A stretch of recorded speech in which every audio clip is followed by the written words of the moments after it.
नमस्कार साथियों, Champaran math express में आप सभी का स्वागत है। साथियों, एक बार हम लोग फिर हाजिर हैं बिहार बोर्ड के नए पाठ्यक्रम पर आधारित वर्ग 7 के प्रश्नावली 6.5 को लेकर के। और इस प्रश्नावली में आज हम लोग पढ़ने वाले हैं प्रश्न संख्या 4 को। और प्रश्न संख्या 4 क्या कह रहा है, सबसे पहले इस प्रश्न को हम लोग पढ़ेंगे, इसे समझेंगे और फिर इसका उत्तर हम लोग लिखेंगे। तो चलिए सबसे पहले इस प्रश्न को पढ़ लेते हैं। क्या कह रहा है प्रश्न, निम्नलिखित में भुजाओं का कौन सा समूह एक समकोण त्रिभुज बना सकते हैं। आप देख रहे हैं यहाँ पे भुजाओं के 3 समूह दिए गए हैं। एक पहला समूह यहाँ है, दूसरा समूह यहाँ है, तीसरा समूह यहाँ पे है। ये सब क्या है, भुजाओं के मान दिए गए हैं। क्या दिए गए हैं, भुजाओं के मान दिए गए हैं और ये 3 समूह दिए गए हैं। और आपको ये बताना है कि कौन ऐसा समूह है जो समकोण त्रिभुज बना सकता है। क्लियर है? तो चलिए एक एक करके इन समूह के दिए गए भुजाओं के मान को हम लोग रखेंगे और इसे हल करेंगे। सबसे पहले हम लोग ये देखेंगे कि समकोण त्रिभुज, एक समकोण त्रिभुज यहाँ पे आपको दिखाई दे रहा होगा। समकोण त्रिभुज में क्या क्या चीज़ें होती है जो उसे समकोण बनाती है। इसके लिए हम लोग क्या करते हैं, सबसे पहले इस त्रिभुज को ध्यान से देखेंगे। इस त्रिभुज में आपको दिखाई देगा एक कोण जो है 90 डिग्री पर बना हुआ है। कितने डिग्री का कोण है, ये 90 डिग्री का कोण है। इसको अंदर बनाते हैं। क्लियर? यहाँ लिखते हैं ये कितने डिग्री का कोण है, 90 डिग्री का कोण है। क्लियर? बाकी कोण जो होंगे वो इससे छोटे होंगे। क्लियर है? और एक चीज़ और हम लोग जानते हैं, क्या जानते हैं, इस प्रश्न में हम लोग को भुजाओं को लेकर के इस त्रिभुज को सिद्ध करना है कि ये समकोण त्रिभुज है या नहीं। हमें काम भुजाओं पे ही करना है। तो सबसे पहले एक चीज़ हम जानेंगे कि ये समकोण त्रिभुज जिस कोण पे समकोण बना रहता है उसके सामने का जो भुजा होता है वो क्या होता है, वो होता है कर्ण। और वो इस त्रिभुज की सबसे बड़ी भुजा होती है। क्या होती है, वो इस त्रिभुज की सबसे बड़ी भुजा होती है। अब कैसे इस त्रिभुज की सबसे बड़ी भुजा होती है, तो चलिए इसको सिद्ध करने के लिए एक चीज़ हम लिखेंगे। क्या लिखेंगे, हम लिखेंगे पाइथागोरस प्रमेय। पाइथागोरस प्रमेय से, है ना। पाइथागोरस प्रमेय में आप क्या देखेंगे, चलिए आपको दिखाते हैं। पाइथागोरस प्रमेय क्या कहता है कि कर्ण का वर्ग, क्या कहता है, कर्ण का वर्ग बराबर होता है लंब का वर्ग जोड़ आधार के वर्ग के बराबर। क्लियर? तो जो बातें हम कह रहे थे कि समकोण के सामने वाली जो भुजा होती है इस त्रिभुज के बाकी भुजाओं से बड़ी होती है, यानी सबसे बड़ी भुजा होती है, वो यहाँ पे सिद्ध होती है। ये बातें कैसे सिद्ध होती है कि कह रहा है कि कर्ण का वर्ग जो है बाकी 2 भुजाओं यानी लंब और आधार के वर्ग के योग के बराबर होता है। क्या होता है, इस हिसाब से जो हम कह रहे थे कि ये सबसे बड़ी भुजा है, ये तो यहाँ सिद्ध हो गई। ये बात तो सही हो गई कि हाँ ये सबसे बड़ी भुजा है। इसको तो अब हम लोग समझ चुके हैं, समझ में आ गया कि सबसे बड़ी भुजा कौन सी होती है। तो कर्ण जो भुजा होता है समकोण त्रिभुज में सबसे बड़ी भुजा होती है ना। बात समझ में आ गई? तो चलिए अब इसी आधार पे हम लोग इन सभी भुजाओं के मानों को रखेंगे और इसे सिद्ध करने का प्रयास करेंगे।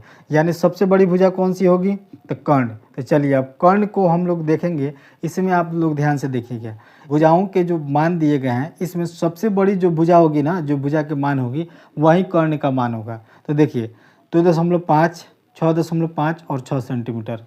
इसमें सबसे बड़ी भुजा कौन सी है, सबसे बड़ी भुजा है 6.5। तो इसको हम लोग कहाँ पर रखेंगे, कर्ण के पास रखेंगे, यानी कर्ण इसको मान लेंगे। क्या मानेंगे, कर्ण मानेंगे। बाकी 2 भुजाएं जो होंगी, बाकी 2 भुजाएं, एक लंब मान लीजिए, तो लंब कितना दिया हुआ है 6 सेंटीमीटर, इसका वर्ग करेंगे। उसके बाद ये कि आधार जो है इसको हम लोग मान देंगे 2.5 सेंटीमीटर, तो इसका भी वर्ग हम लोग कर लेंगे, है ना। यहाँ तक बातें आप लोग को समझ में आ रही है, क्लियर है? किसी को डाउट, कोई परेशानी? चलिए अब हम लोग कैमरा को थोड़ा इधर कर लेंगे ताकि प्रश्न को हल करने के लिए हमें स्पेस मिल जाएगा। क्लियर है? चलिए अब इसको हम लोग हल करते हैं। 6.5 का अगर हम लोग वर्ग करते हैं तो क्या आएगा, 6.5 का वर्ग कीजिए। 6.5 का अगर वर्ग हम लोग करते हैं तो आएगा 42.25, है ना, 42.25 बराबर इधर क्या आ जाएगा, 6 का वर्ग करेंगे तो 36 और जोड़ में इधर आ जाएगा 2.5 का जब वर्ग करेंगे तो आएगा 6.25। क्या आएगा, 6.25। अब इन सबको अब हल करते हैं, इन दोनों को जोड़ेंगे हम लोग। इन दोनों को जब जोड़ेंगे तो कितना आ जाएगा, 42.25 बराबर 36 और 6 मिलकर कितना हो जाएगा 42 और 0.25। तो यही पहले ही हमको मिल गया। देखिए कर्ण के बराबर हो गया। ये हमारा क्या था, कर्ण का मान था। ये क्या था हमारा, ये हमारा था कर्ण का मान। और कर्ण का मान का बराबर होता है लंब का वर्ग का योग आधार के वर्ग, इन दोनों के जोड़ने पर क्या आता है, कर्ण के वर्ग के बराबर। तो यहाँ पे ये हमारा सिद्ध होता है। और ये जो मान दिए गए हैं, पहला जो मान दिया गया है, ये जो पहला मान दिया गया है, इसी से समकोण त्रिभुज बन सकता है। तो हम लोग लिख सकते हैं कि भुजाओं के इस समूह से समकोण त्रिभुज बन सकता है। कौन वाले समूह से, पहले वाले वर्ग समूह से समकोण त्रिभुज बन सकता है। क्या बन सकता है, समकोण त्रिभुज बन सकता है। तो ये क्या है, संभव है। क्लियर है, आप लोग को दिखाई दे रहा है। इसको हम यहाँ पे लिख सकते हैं, ठीक है, यहाँ तक दिख रहा है आप सबको। तो पहला जो दिया हुआ है भुजाओं का समूह, तो उसी वाले भुजाओं के समूह से, यानी पहले भुजाओं के समूह से समकोण त्रिभुज बनना संभव है, यानी बन सकता है। क्लियर। चलिए बाकी दो भुजाओं के समूह को अब हम लोग जांच करेंगे। क्या करेंगे, बाकी दो भुजाओं के समूह को अब हम लोग क्या कर देंगे, जांच कर देंगे। चलिए थोड़ा सा एंगल इधर कर लें, कैमरा एंगल, ताकि स्पेस मिल जाए। चलिए अब आते हैं। अब पहले भुजाओं के समूह को अब हमने रख लिया। अब दूसरे भुजाओं के समूह को अगर हम रखते हैं तो इसमें सबसे बड़ी भुजा कौन सी है, सबसे बड़ी भुजा कौन सी है, देखिए सबसे बड़ी भुजा कौन सी है, 5 है। तो 5 को हम लोग क्या मानेंगे, कर्ण मानेंगे। क्या मानेंगे, कर्ण की जगह पर रखेंगे। 5 को हम लोग कहाँ रखेंगे, कर्ण की जगह पर। बराबर यहाँ पे क्या हो जाएगा, 2 हम लोग मानेंगे लंब के जगह पर रखेंगे, और 2 को हम लोग कहाँ रखेंगे, आधार की जगह पर रखेंगे। चलिए अब इन दोनों का वर्ग कीजिए। देखिए 5 का वर्ग करेंगे तो क्या आएगा, 25, बराबर 2 का वर्ग कीजिएगा तो 4, और 2 का वर्ग कीजिएगा तो 4। इन दोनों को जोड़िएगा तो 8 आएगा। क्या 8 जो है 25 के बराबर है, यानी कर्ण का जो मान है वो आधार के वर्गों के योग के बराबर हो रहा है, नहीं। तो इस यहाँ पे हम लोग क्या लिखेंगे, नॉट इक्वल टू। कहने का मतलब है कि इस वर्ग समूह से, यानी भुजाओं के इस समूह से दूसरे वाले कोण संभव नहीं है। क्या नहीं है, तो हम लोग लिखेंगे समकोण त्रिभुज नहीं बन सकता है, नहीं बन सकता है। क्लियर है, क्या नहीं बन सकता है, दूसरे वाले से हम लोग समकोण त्रिभुज नहीं बना सकते हैं। क्लियर। चलिए अब भुजाओं के तीसरे समूह को अब हम लोग रखेंगे और उसे हल करके देखेंगे कि इससे बन रहा है कि नहीं। क्लियर। तो यहाँ पे स्पेस दिख रहा है, हम लोग क्या करेंगे, इसका मान रखेंगे। किसका मान रख देंगे, पाइथागोरस प्रमेय, यानी कर्ण यहाँ पे हम लोग लिख लेते हैं। कर्ण का वर्ग बराबर लंब का वर्ग जोड़ आधार का वर्ग, है ना।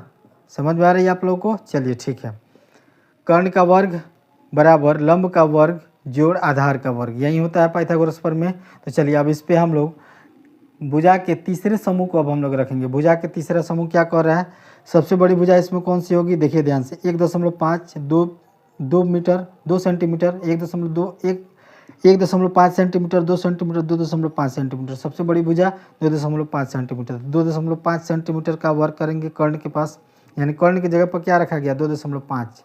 ठीक है। उसके बाद 2 का यहाँ पे वर्ग हो जाएगा, फिर इसको लंब मान लिए, इसको आधार मानेंगे। आधार कितना हो जाएगा, 1.5 सेंटीमीटर, इसका वर्ग करेंगे।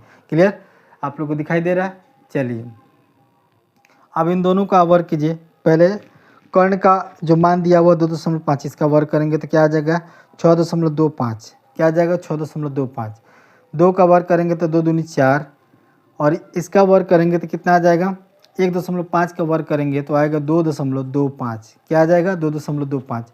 अब इन सबको जोड़ेंगे, इन सबको जब जोड़ेंगे तो क्या आ जाएगा, 6.25 बराबर 4 जोड़ 2, जब 4 जोड़ 2 करेंगे तो आ जाएगा 6.25। यानी इस प्रश्न दिए गए प्रश्न संख्या 4 के तीसरे भुजा के जो समूह दिया हुआ है, इससे भी क्या है, समकोण त्रिभुज का बनना संभव है। क्या है, समकोण त्रिभुज का बनना संभव है। तो यहाँ हम लोग लिखेंगे ये समकोण त्रिभुज बन सकता है। क्या हो सकता है, समकोण त्रिभुज बन सकता है। क्लियर, यानी मतलब है सीधा सीधा कि इस प्रश्न में प्रश्न संख्या 4 में भुजाओं का समूह एक और भुजा का समूह 3 से समकोण त्रिभुज